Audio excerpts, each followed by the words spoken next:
ఈ సినిమాలో బేసిక్గా మా ఇద్దరు హీరోయిన్ చాలా అందంగా ఉంటారు. ఇంతగా వాళ్ళు చెప్పినట్టే డింపుల్ చెప్పినట్టే హీరోయిన్స్ ఇద్దరు సినిమాలో ఇంకా చాలా అందంగా ఉంటారు. ఆల్రెడీ మీరు టీజరు, ట్రైలరు, సాంగ్స్ చూశారు. నేనే మురిసిపోయాను ఇద్దరిని చూసి. అండ్ ఇందాక ఆషిక్ ఒక మాట ఉంది, ఏమందంటే వీళ్ళిద్దరు చాలా సూపర్ డాన్సర్స్ అని. నువ్వు తక్కువ నువ్వు. So we just enjoyed.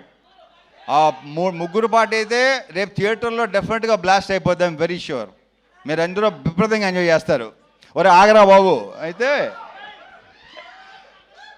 So వీళ్ళని ఇంత అందంగా చూపించడానికి ఒకవేళ నేను కూడా మీకు అందంగా కనిపించి నిజంగా బాగున్నాడు, రవణ బాగున్నాడు మీకు అనిపిస్తే క్రెడిట్ గోస్ టు మా ప్రసాద్ మురళి.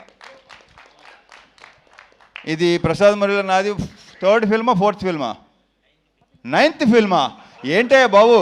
నాది మెమరీ చాలా చెత్త మెమరీ. నా అసలు గుర్తుండి సాగుదు నాకు. ఏది 9 సినిమాలా ఓరి అమ్మ అసలు. సో యా 9 సినిమాలా, ఇక్కడ 13 సినిమాలు అంటే ఏంటో అసలు. ఈ సినిమా సాంగ్స్ కంపోజ్ చేసిన శేఖర్ 3 సాంగ్స్ సూపర్, 3 సూపర్గా ఉన్నాయి. ఒక సాంగ్ అది సర్ప్రైజు, అది బాను చేశాడు. అది కూడా మీరు అది కూడా థియేటర్లో బ్లాస్ట్ అయిపోద్దని నేను నమ్ముతున్నాను. నేను ఎంత ఎంజాయ్ చేశానో మీరు కూడా అంతే ఎంజాయ్ చేస్తారు, ఐఎమ్ వెరీ ష్యూర్. సో అన్ని సాంగ్స్ చాలా చాలా బాగుంటాయి. ఇక మా ఫైట్ మాస్టర్ పృథ్వీ, దీంట్లో సీరియస్ ఫైట్లు, ఎమోషనల్ ఫైట్లు అలాంటివి ఏమి ఉండవు. ఎంటర్టైన్మెంట్ ఫైట్లు అంతేగా శివ కిషోర్. ఎంటర్టైనింగ్గా ఉన్న ఫైట్లు అన్నీ కదా, పర్ఫెక్ట్.